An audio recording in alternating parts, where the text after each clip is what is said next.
নামতে হয়েছে রাস্তায়। আমরা এই আজকে থেকে আমাদের আন্দোলন শুরু। আমরা প্রশাসনের কাছে বলতে চাই, আমরা আমাদের স্থায়ী বেড়িবাঁধের আবেদন আমাদের জেলা প্রশাসক মহোদয়, আমাদের উপদেষ্টা মহোদয়কে, পানি উন্নয়ন সম্পদ মন্ত্রণালয়ের উপদেষ্টা মহোদয়কে জানিয়ে দিবেন। আমাদেরকে প্রধান উপদেষ্টার কাছে যদি যেতে হয়, যাওয়ার ব্যবস্থা আমাদের জেলা প্রশাসক মহোদয় করবেন। সেই দাবি আমাদের থাকবে আজকের এই র্যালি থেকে, আমাদের এই অবস্থান কর্মসূচি থেকে। আর একটা দাবি হলো আমাদের পারাবারের সমস্যা, যে দীর্ঘদিনের সমস্যা, কুতুবদিয়া সৃষ্টির পর হতেই সমস্যা, ফেরির সমস্যা। আমরা বিভিন্ন সময় দাবি দিয়েছি আমাদের ফেরি দিতে হবে। আমরা সি ট্রাক চাই না, আমাদের সাথে বাউতাগিরি চলবে না। সি ট্রাক দিয়েছে, 1 মাস পূর্ণ হয় নাই, কালকে অর্ডার আসলো ইজারা বাতিল। তার মানে কি? 1 মাস হয় নাই বলে যে ইজারা বাতিল। তাহলে ইজারা বাতিল হলে সি ট্রাক চলবে? 3 দিন পরে বলবে যে সি ট্রাক আমরা দিতে পারতেছি না আদালতের কারণে। সন্দ্বীপে সি ট্রাক দেখানো হয়েছে, মূল্যাকরণ হয়েছে। আপনারা দেখেন সন্দ্বীপের ভিডিওটা যদি দেখেন, এখানে যে ফেরি দেওয়া হয়েছে, ফেরিতে কিভাবে গাড়ি উঠে, এটা যদি দেখেন তাহলে আশ্চর্য হয়ে যাবে। সেই ফেরি আমরা চাই না, আমরা যেভাবে বলি সেইভাবেই ফেরি দেন। মাননীয় উপদেষ্টা যখন এখানে এসেছিল, উনি বলেছেন যে কি, যে ওনার কাছে কেউ দাবি জানাই নাই।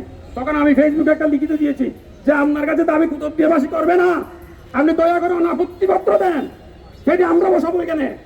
আমরা 20 টাকা করে ফেরি দিয়ে 20 টাকা করে আমরা চলাচল করবো। আপনার দরকার নাই, আপনার মতো অভিজ্ঞ উপদেষ্টা আমাদের দরকার নাই। কারণ 16 কোটি টাকা বড় জন্য বরাদ্দ হয়েছে যেটি করার জন্য, আপনারা আপত্তিপত্র দেন নাই। 10 কোটি টাকা বরাদ্দ হয়েছে ইলেকট্রিক কাঠের জন্য, আপনারা করতে পারেন নাই। 2017 সালে 46 কোটি টাকা অনুমোদন হয়েছে একদিকে, এখনো পর্যন্ত যেটি করতে পারেন নাই। আর আপনি বলেন যে আপনার কাছে পৌঁছে নাই। আমি সুতরাং বলছি, আমি বড়গুমের চেয়ারম্যান হিসেবে, সাবেক চেয়ারম্যান হিসেবে বলছি, আপনার কাছে পৌঁছাতে হবে না। আপনার যদি থাকে, আপনি ফাইল দেখেন, ওইখানে কয়টা দরখাস্ত আছে, উপজেলা পরিষদের কি রিজলিউশন আছে, যেখানে বলা আছে যে এটা আপনারা অনাপত্তিপত্র দেন। ফেরি এখানে জেলা প্রশাসক মহোদয়ের মাধ্যমে ফেরি চলবে, 20 টাকা করে দিয়ে চলবে, দিনে 3 বার যাবে, 3 বার আসবে, বাকি সময় টেনিস বোট চলবে। আপনি কোথায় পাবেন?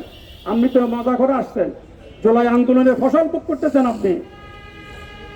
আমি আপনাদের সঙ্গে ওনাকে একটা কথা বলতে চাই।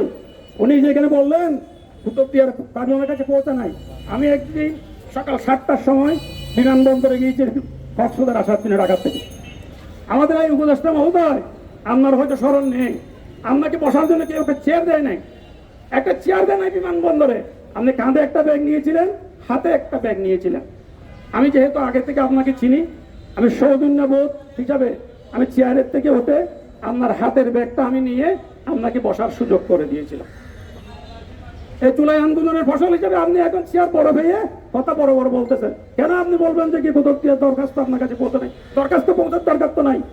দরখাস্ত পৌঁছার দরকার আছে, আপনাকে দায়িত্ব দেওয়া হয়েছে জনসাধারণের সেবা করা।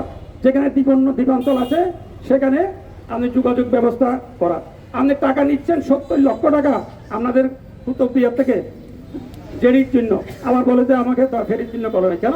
জেডি তো আছে আপনার কাছে, জেডি আছে 70 লক্ষ টাকা প্রতি বছর আপনি আদায় করতেছেন জেডির থেকে। আবার কেন বলতে হবে? আপনি বলেন যোগাযোগ ব্যবস্থা কেন কিছু হয়, আপনি পূর্ব দিকে একটা দেন জেডি দেন আপনার থেকে, তারপর আমাদেরকে ফেরি দেন। ফেরি আপনাকে দিতে হবে, ফেরি আপনাকে দিতে হবে। আজকে আমাদের এটাই যাবে। এই 2টা জিনিস আমাদের অবশ্যই আমরা 15 দিনের মধ্যে ঘোষণা চাই।